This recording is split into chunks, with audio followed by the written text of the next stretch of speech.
Hi, my name is Happy Petrishko. I grew up in Pretoria. I'm actually from Exile. My mother is from Zimbabwe and my father was from South Africa. And we came back to South Africa in the 80s when just when the apartheid was still on. I have 6 siblings, 2 sisters, and we grew up living in Zimbabwe.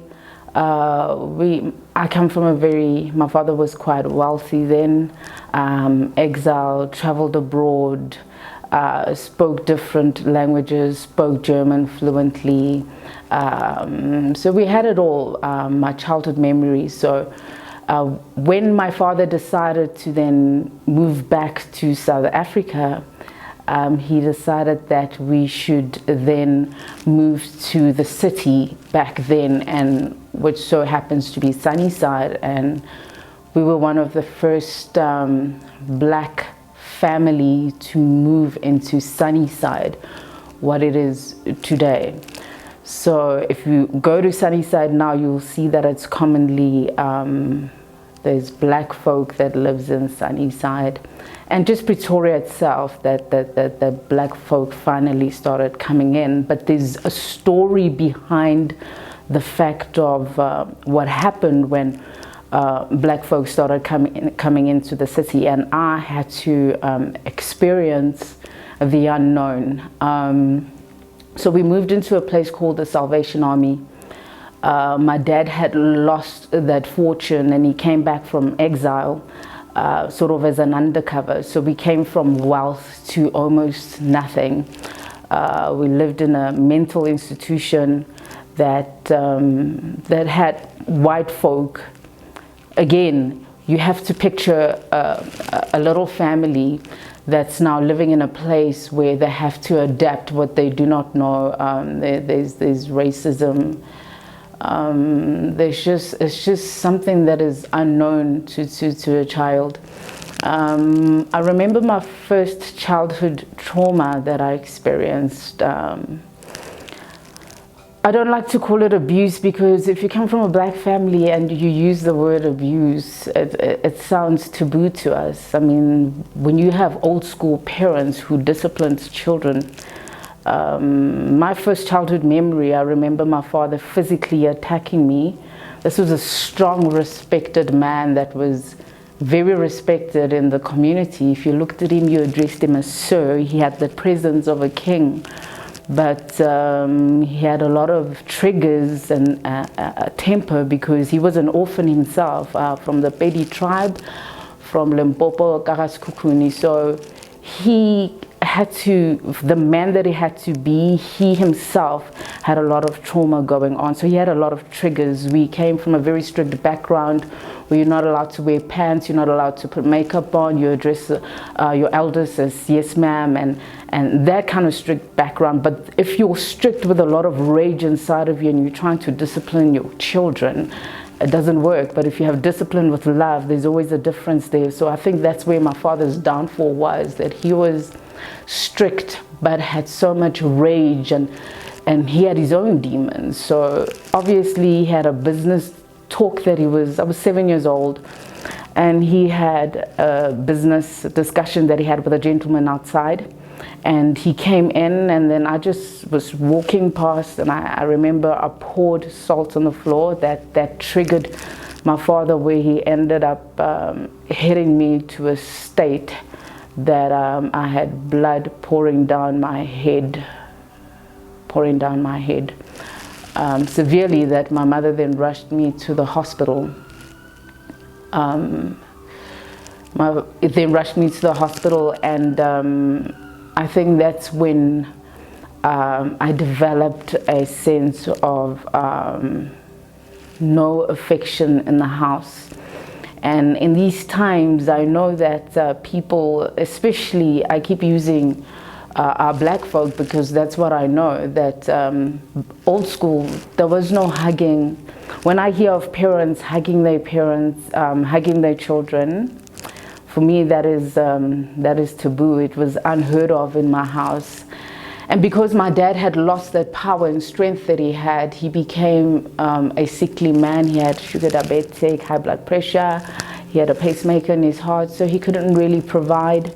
So my mother, who was this beautiful, strong woman from the farmlands of Zimbabwe,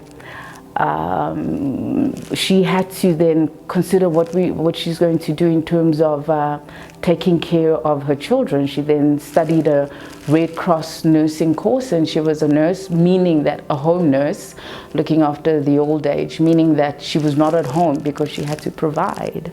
Because if she didn't provide anything, we would be starving children. So for 7 days a week, she'll be working day shift and night shift.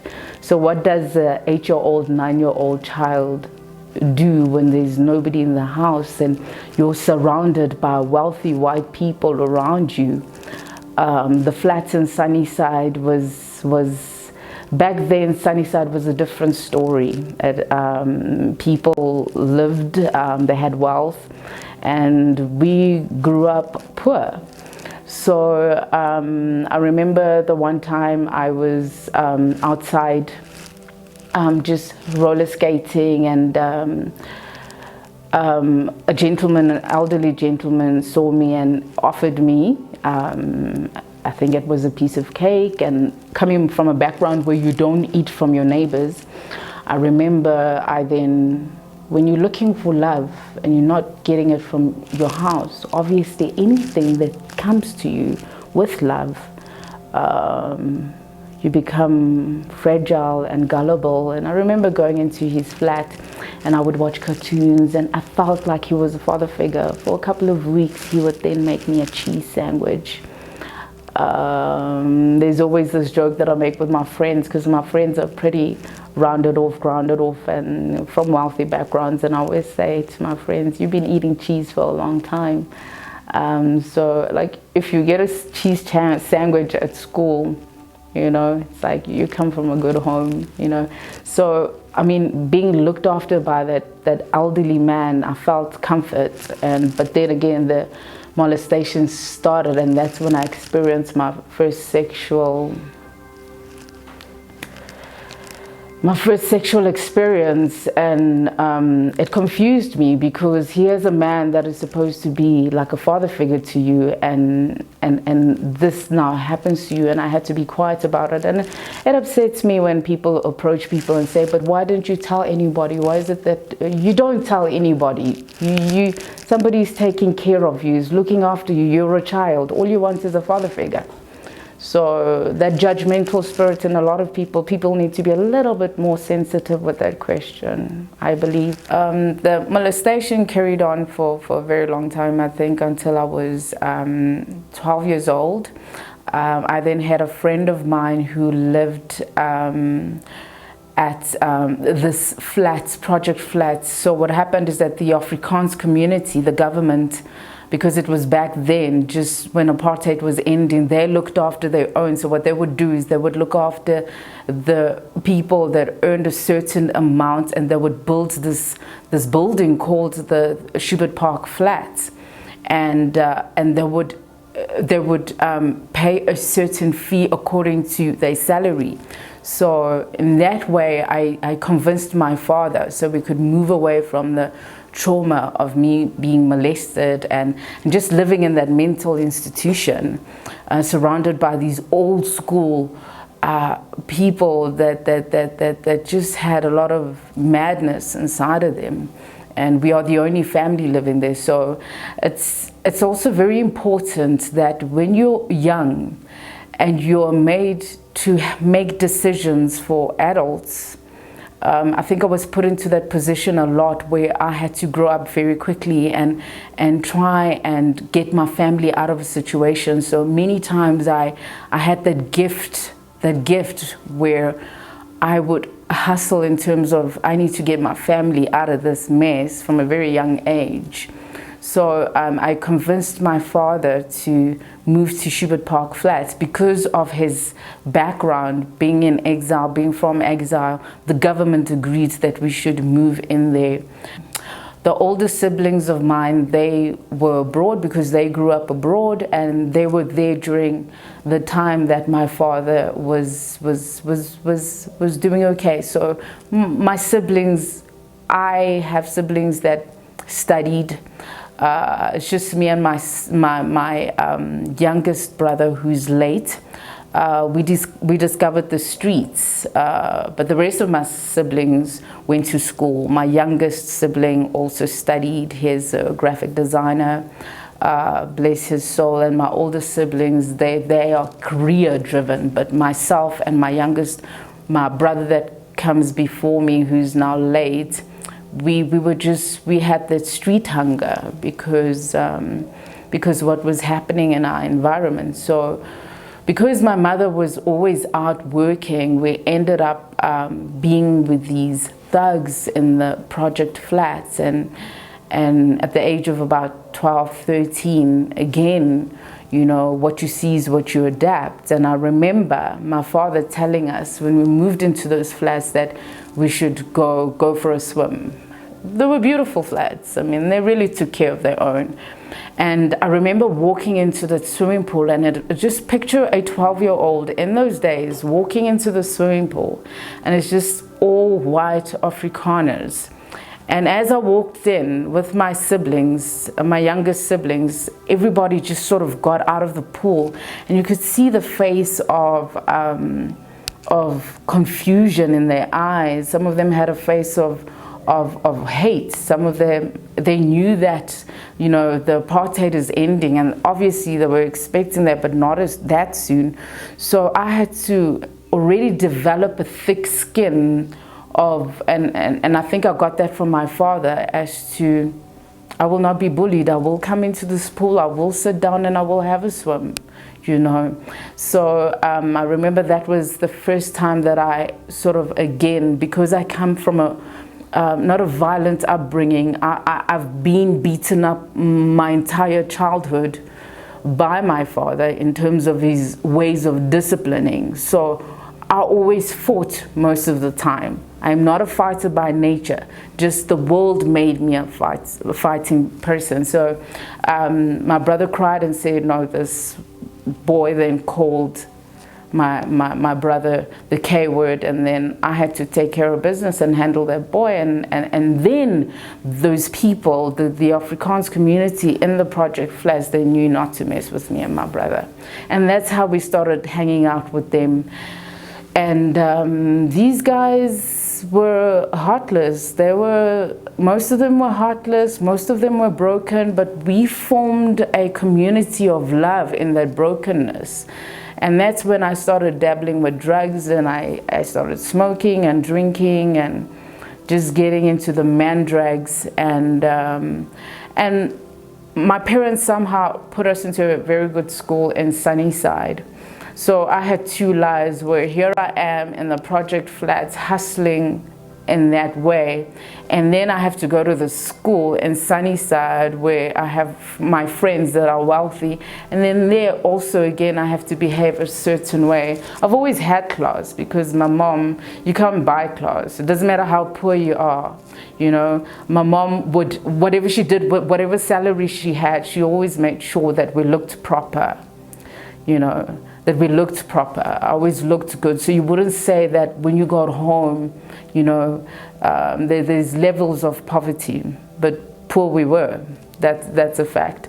And then I remember just, you know, having all these friends. My teenage life was pretty good. I lived a very fast life. When I say good, I mean worldly good, where it was just about having a good time. I had friends that would do anything for me, because I think they were also taken by, because I think their perception of black people for them was always primitive, or whatever perceptions they had of us. And here comes this black girl that is confident and does not abide by the yabas kind of vibe. And I think they were drawn to that, and and I had families that wanted to adopt me, but I came from a broken home. So a lot of people always think just because you're rich, why would you want to do drugs? Why would you want to dabble with that? But pain is pain.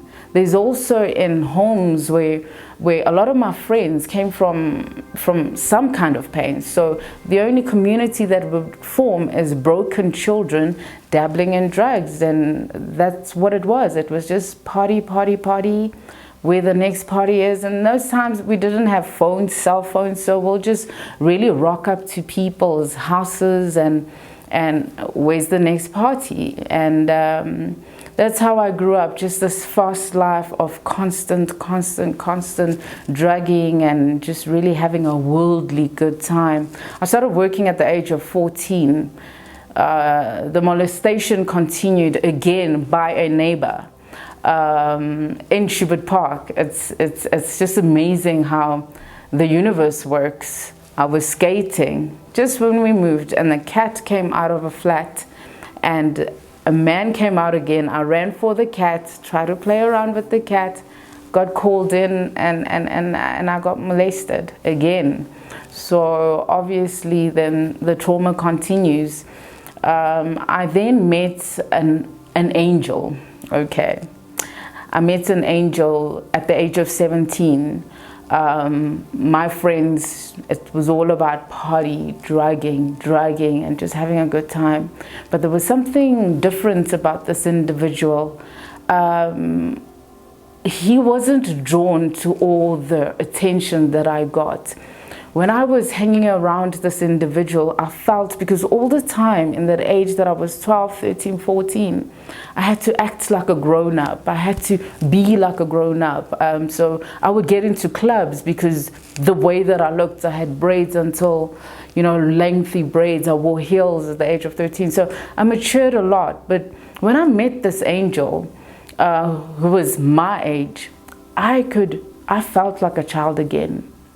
There's nothing about leaving that dark world of yours and just for that short space of time, just being that childlike person again. We would climb trees, we would adventure around. Obviously, I would convince him to, can we go get alcohol? Can we go? Because my mind, you can try and fix somebody that's broken, but once that person is broken, only God can fix that individual. And I guess that angel tried to fix me as much as they could, but I was too far gone. So my brother and I decided the drugs got really worse. And at the same time, I'm handling a job. I've always managed restaurants, so I've always had my own place. So I was balanced. I was grounded that way, and I think I got it from my mother.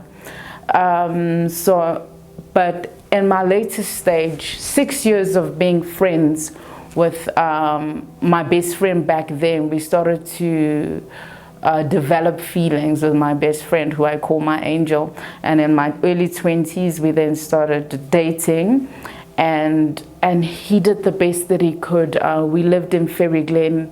He really spoiled me. I was treated like a queen. I didn't have to try and be someone else. He really tried to look after me. And then I remember the one time I was working, it was just a normal day. I think I was 21, and I was on my way to work, and I phoned my dealer, and I said to my dealer, I said, can you meet me? Can I just get some drugs from you? And that's when I disappeared. For 3 years, I disappeared. I left that beautiful nest, that beautiful home, and I left, and I decided to live a street life. And that's what happens when you're a child and you're going through constant trauma. When you grow up, it suddenly hits you. So all the demons that you've been facing, no matter if people try and fix you and buy you these things, the demons that you deal with in your head becomes a problem. So only later then that I started realizing that, hold on, that molestation was trauma. That's why you are triggered the way you're triggered. Hold on, that physical abuse that you got from your father, that was trauma. So that's why you're the character that you are. All those fights that you got into just to trying to survive, trying to fix a home, that's a whole lot of trauma. So I left that beautiful nest that my boyfriend then created for me, and I disappeared. He had not heard from me, my family had not heard from me, and my brother, who is now late, we decided to live the street life. Now everybody knows if you're female and the minute you hit the streets is either you get into prostitution. Now because of what happened to me when I was younger, I developed I did not like men. I was anti-men, and I had that, because I have so many brothers, I had this kind of like a man personality, and I have a father who's been in exile, so I had the gift of the gab, and that's how I hustled in the streets. I lived a thug life. I got involved with a lot of gangs. I just really got into that dark world, and it's very, very dark. It's very dark, and we are in this times now where people think that people only use drugs when they come from poverty. You'd be amazed the kind of people that I met in the dark world. There's a lot of broken people out there, and you would think that it's foreign people that is selling these drugs. It's not. I've experienced women, well-dressed women, having girls in their homes selling them. A pimped out woman, and on Sunday going to church. So what people are doing for money these days is just sadness. My brother and I moved from province to province, just hustling. And bottom line, it was so extreme that all I wanted to do is just to drown my sorrows with drugs. So it wasn't exactly, I had a lot of deals of people coming up to me. They're like, no, she's not a prostitute, but she's business-wise like that, you know. People wanted to do business with me in terms of like, you know, maybe selling drugs in a big way, or just this thuggish business ideas. And because I carry light and God always had a plan for me, I just put those things aside, and I was never interested in those things. 3 years that myself and my brother was in this dark world, I finally left my brother, ditched my brother, because I was so far gone that I was just unreachable. I was unreachable. So much happening in the dark world that it is so sad that this drug, heroin, if you're going to bring this drug into this country, into this African continent, and to the suffering black mind, we are obviously going to reach out to it, because there's so much happening in the townships. And for me, using heroin back then was taboo. Because first of all, I was female and I was black. So when the people around me saw me using this drug, it was taboo. It was not as common as it is now. That's why when I look at the people that are suffering from it now, I understand that it's because there's just too much brokenness happening in our communities. The times of Ubuntu is long gone, you know. It's a dog-eat-dog world here. So anyway, for 3 years, so much happened to me that only God and his angels could have put their hands over me, that I'm still alive. I then, towards my 3rd year of thugging and hustling, I was not in any relationships at all, because I was just gone. I was married to the drug, but I happened to meet a fellow, and I fell pregnant by this person. And I didn't know that, but I think then between myself and him, we then decided that, look, the streets are going to kill you. Why don't you just go back home to where you're from? And for a long time, I've been running away from home, right? So then I went back home that same day after 3 years in the streets. And I remember my mother was coming up the stairs, and she looked so tired in her face. And I was sitting, sleeping, like sort of lying in front of our door, because I couldn't get in, because my mother locked the iron gate, but my brother was inside, locked in. So here's a mother locking her child not to go out and use drugs, and searching for her other lost child. So it's very important to try and understand, where does all these things come from? Because it is definitely generational curses that our parents probably did. Because I know my father also, being Pedi and obviously being African, You know, there's a lot of things that he used to patla, and it doesn't make sense that all your children could be going through this kind of curse. That's the revelation that I got as I was growing up.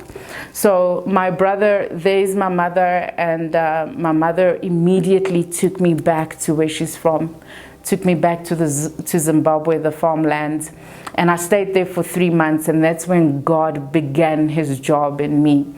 A lot of people thought I was going to come back, because not a lot of people can come out of heroin. You can't. It's either you go to rehab, and the cold turkey is severe. But I stayed in the farmlands, and I heard the voice of God, and it was a beautiful voice, and he kept me.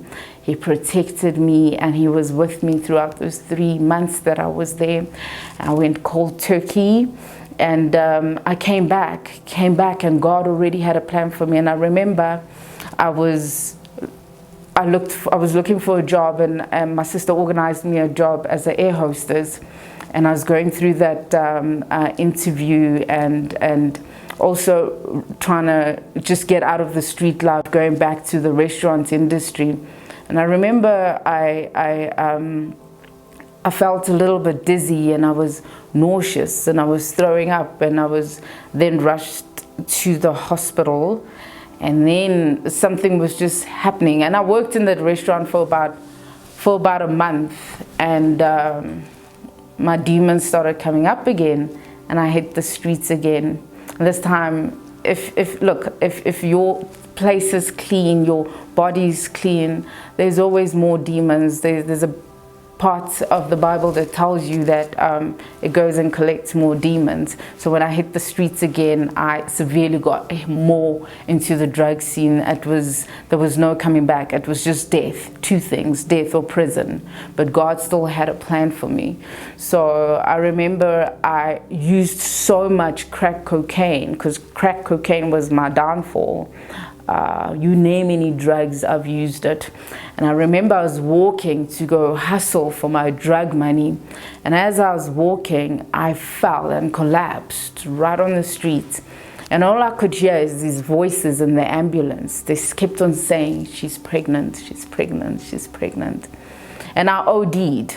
I've never been a sickly child. I've always been healthy. The only time that I experienced in hospital was because I've always OD'd and came alive again. So clearly God had a plan for me.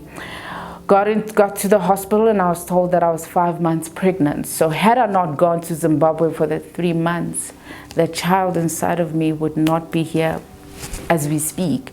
So clearly God had a plan for me. So when I found out that I was pregnant, I immediately decided, Happy, are you going to continue this life of yours, being melancholy, this dark life where the enemy definitely has you in his palm?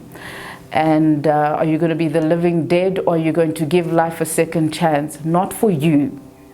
I wasn't ready to give life a second chance, but there was this child inside of me, and I had to say, it stops right now. I'm going to allow God to just perform his miracle, because the child is here. And immediately I stopped everything. I stopped smoking, I stopped drinking, I stopped drugging. I had no money, I had no job. I'm staying with my mother, who did a wonderful job taking care of me for that 9 months. And it's just amazing what God did, healing me, because a lot of people know if you use a lot of drugs, your child won't make it. It's a miracle that she was here. So basically God turned a terrible story and made it beautiful by me falling pregnant and having this child. That was the reason why I stopped the drug world and the street life. And I remember I gave birth to my beautiful child, my daughter. And God just then took care of me beyond human understanding. I gave birth to her. I started looking for a job. I immediately moved out of Pretoria to Johannesburg, and my sister and my family decided that was a good idea, just to move from that atmosphere with my child. I have no money, I don't have a job, nothing, just me and this child, but I was clean and I was sober, and that was the key point. I immediately then got a job. I had 3 jobs where I was working as a waitress during the day and in the evening, and I was working at a DVD shop during the weekend, and I was working at an office job as well, a corporate office job as a receptionist. So just trying to make sure that I'm taking care of my little one. Then the beauty of God began to reveal itself. Just a few months, when my child was a few months old, I get a phone call. So just to track back, I asked my sister if there was a church around. I just felt in my spirit that I needed to go, because I needed to find a church, because my spirit was so hungry for the Lord. And I remember there was a church just down the road, and I had an encounter with the Lord. And I remember I was holding my 3-month-old child. I went there and I gave my life to Christ. And immediately I got a job, and I was so driven into the things of God. My life was just about God. I was just at his love, his unconditional love, because I had looked for this love for so long at the wrong places. And when I finally encountered this love from God, it was just unbelievable. So then I got a phone call. My sister said, "You won't believe who I met. I met your angel, your best friend." Then I met immediately with this angel best friend of mine that I grew up with. And we went out for a drink. Knowing me back then, I would have indulged in alcohol and the party would have started then. So he was quite surprised when I had gained a bit of weight, because I've always been very small. I was weighing 39 kilograms my entire life. And now I'm completely different, and I'm at the restaurant, and he knows he's trying to tread fast. I had disappeared. And now he sees somebody completely different. Here I am ordering tea and not alcohol. And we spoke for about an hour, and I said to him, "Look, I need to go home to my child." And that is unheard of in his world. I've always been a troubled, a rebel, and he didn't understand this new person that I was. Fast forward, he began to see a different person in me, and we started getting back into a relationship. And he fell in love with my daughter right away. My child, who I got from the streets. That just shows you the beauty of God. The beauty of God. My boyfriend then fell in love with my daughter, my childhood friend, and they were inseparable. The job that I had an amazing person again who again was God sent. My angel that I've known since we were children, we eventually got married, beautiful wedding. We are now married. We share 2 beautiful children, and it's just amazing. I have traveled abroad. I'm living a very good life now. God is so amazing, and the key is just to be in the presence of God. Just be in the presence of God. And I just want to speak to that person that feels like they cannot, they're in that brokenness, in that dark world. If you're taking prescription pills, it's not even about the drugs or the poverty. There are people that are learned out there that are addicted to prescription pills, and they're trying to get out of that. There's too many people that have broken minds. What I'll tell you is that if God could come through for a person like me, just give life a second chance. Do not look at your past and your weaknesses. Hi, my name is Happy Petrishko, and I've been through the most.